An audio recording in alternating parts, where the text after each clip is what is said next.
funcionou bem na briga pela liderança. Agora fica esperando para saber o que acontece. Primeiro e terceiro colocado se enfrentam, né? Palmeiras e Cruzeiro. Aliás, o jogo é Cruzeiro e Palmeiras, né? E o Flamengo pega o Fortaleza. Dependendo do que acontecer nesses jogos aí, o Bragantino pode virar líder no fim da rodada. Pode virar líder e, assim, e joga um futebol que, assim, faz todo mundo perceber que não tá ali por acaso, né, Alex? É um time muito organizado. Aliás, é um grande trabalho feito pelo Fernando Seabra. O Bragantino não fez um bom Campeonato Paulista, não conseguiu convencer em termos de desempenho, apesar de ter chegado às quartas de final do Campeonato Paulista. E desde que teve tempo para treinar após o Paulistão, antes do Brasileiro começar, o time conseguiu engrenar, conseguiu reagir, recuperou jogadores que são importantes. Hoje começa o jogo muito bem, né? Marcando o Vasco na série de bola, faz um gol muito cedo, abre o placar muito cedo numa jogada encerrada de escanteio. O Vasco demora muito a conseguir se impor no jogo, empurrar o Bragantino para trás, só vai fazer isso basicamente ali na reta final do primeiro tempo e quando o jogo já estava 2-0. Né? O jogo de hoje teve um detalhe, Barreto, que a gente vê muito pouco no time do Vasco. A imprecisão do Verratti. A gente está vendo a cabeçada dele ruim. Ele teve 2 ou 3 bolas ali que... essa daí é outra, ó. Costuma vir a feição para ele. Tava fácil de fazer o gol? Não tava. Ele tava bem marcado, o Bragantino marcou bem. Só que quantos gols a gente já viu o Verratti fazer desse jeito, né? E antes uma intervenção do Cleiton ali. Sim, o Cleiton foi muito bem no jogo. Teve até uma finalização do João Vitor também cruzada, que o Cleiton vai muito bem. Mas assim, não sei se o Alex pensa sobre isso. Mas é uma das equipes que eu mais gosto de ver jogar o Bragantino, né? E acho que com um ponto que ganhou com o Seabra nesse campeonato especificamente foi saber proteger o resultado. O Bragantino tinha muita dificuldade com isso nas outras edições do Campeonato Brasileiro. E o jogo de hoje traz a curiosidade de tão bom que é o trabalho de 7 jogadores do Bragantino não estarem. E acabou perdendo o Pedro logo no aquecimento. O Capixaba jogou de zagueiro hoje. Isso. E dá para perceber o tempo de trabalho que essas duas equipes acabam tendo. Lógico que o Vasco acho que melhorou, finalizou acho que 20 vezes, acabou não tendo essa eficácia, mas o Bragantino ele tem o equilíbrio, ele tá num degrau parece que a mais, em todos os setores, em todos os momentos do jogo, em todas as fases do jogo, ele tá sempre maduro, né? E é um time que vai ter que prestar muita atenção, porque eles ainda têm potencial também de contratação. Verdade. Né? Vai ter também o mesmo tempo de trabalho que todo mundo e vai trabalhar nesse período com confiança. Que é um outro fator? Que é outro fator que ajuda demais. Tá fora de qualquer competição sul-americana. Só joga a Copa do Brasil e Brasileirão. Isso, então tem tempo para realmente trabalhar. E a gente gosta de ver futebol dentro disso. É um time corajoso, joga do mesmo jeito dentro, joga fora de casa.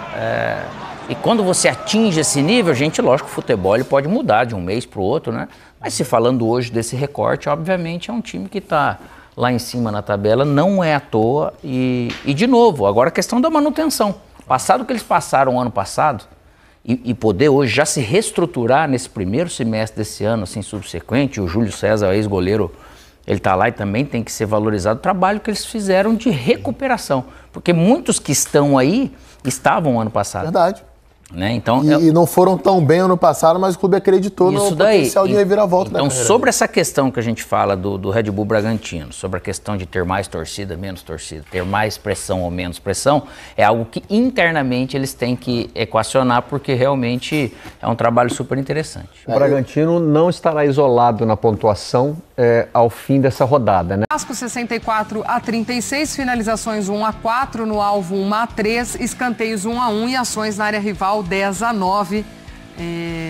Mesmo com mais posse de bola, era o que nós dizíamos, né, professor? Um Bragantino que soube fazer o seu jogo jogando em São Januário. E olha aí, ó, a campanha do Bragantino nesse Brasileirão. Em 11 jogos, venceu 7, empatou 2, perdeu apenas 2. Um aproveitamento de quase 70%.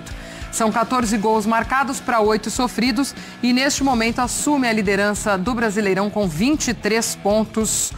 O Braga, a gente está acompanhando lá também em São Januário, esperando todo o repercute para trazer a fala dos personagens desse jogo também de Vasco e Bragantino. Mas para a gente arrematar aqui, prof, um Vasco que também nesse início de trabalho do Diniz, a gente já vê mudança, a gente já vê progresso e vinha num momento interessante.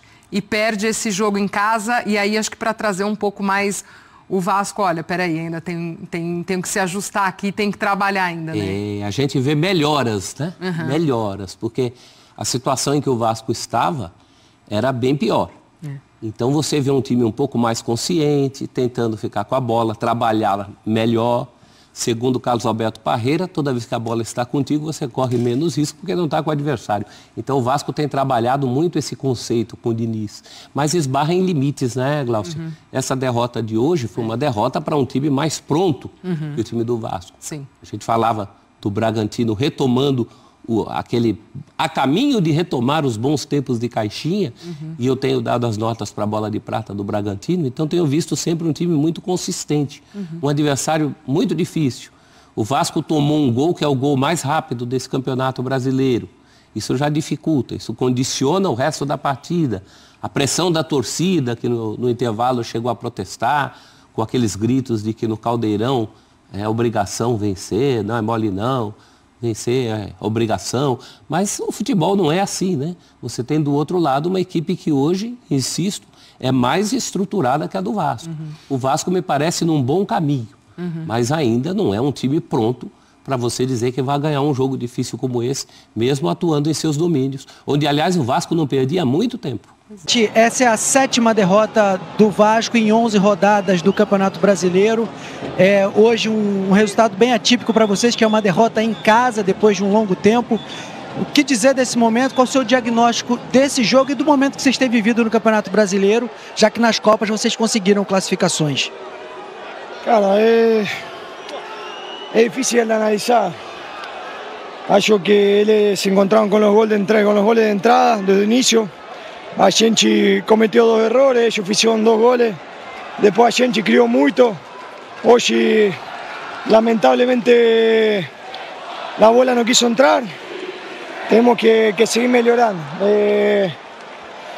Creo que os goles de início condicionaram o jogo. Depois a gente tentou por todo lado. Hoje, infelizmente, a bola não conseguiu entrar. Tuvimos situações. É isso, há que seguir trabalhando para melhorar. Ouvir essa torcida gritando, protestando, de que forma isso chega nos seus ouvidos? A torcida tem razão, a gente só tem que responder dentro do campo e tem que ganhar, mas aqui em casa hoje a gente não conseguiu fazer nada disso, então é entendível. Mas tenho que agachar a cabeça e seguir trabalhando. Obrigado, Verratti. Né, pessoal? Tá aí. Mais uma derrota do Vasco no Brasileirão. É por isso que eu falo, pessoal, referente à Copa Sul-Americana, Copa do Brasil, a nossa maior preocupação tem que ser aqui, entendeu? Porque se a gente não tá preocupado aqui e tá preocupado em se classificar em Copa Sul-Americana, enfim, Copa do Brasil, e perde no Brasileirão, é isso, cara, vai ser pressão até o final do ano. E esse ano promete. Esse ano algum time grande vai cair, eu acho que vai cair 2. Porque o Mirassol tá muito bem, o Ceará tá muito bem. E era 2 times que veio da Série B e falaram que ia brigar para não cair. Então 2 times que já disparou no campeonato. O Ceará soma ponto fora de casa, o Mirassol soma ponto fora de casa. E me fala, no Brasileirão, qual foi a última vez que o Vasco venceu? E agora a gente perde em São Januário pro Bragantino. 1 minuto de jogo, 1 gol. É difícil. É difícil. O Verratti aqui hoje tentou. Fez de tudo. A bola não entrou. Ele não tá conseguindo nem olhar na cara, no olho do jornalista. A entrevista quase toda cabisbaixo. A torcida gritando, time sem vergonha. Realmente, é complicado. É complicado demais, galera. Enfim, comentem aí se vocês ainda acham que o Vasco deve se manter nas 3 competições. Eu acho que não. O físico diz que não. Então, não. Acho que tá na hora da gente abrir o olho. Abrir o olho pro Brasileirão, que é a nossa realidade. Mais um ano brigando pra não cair? Não dá.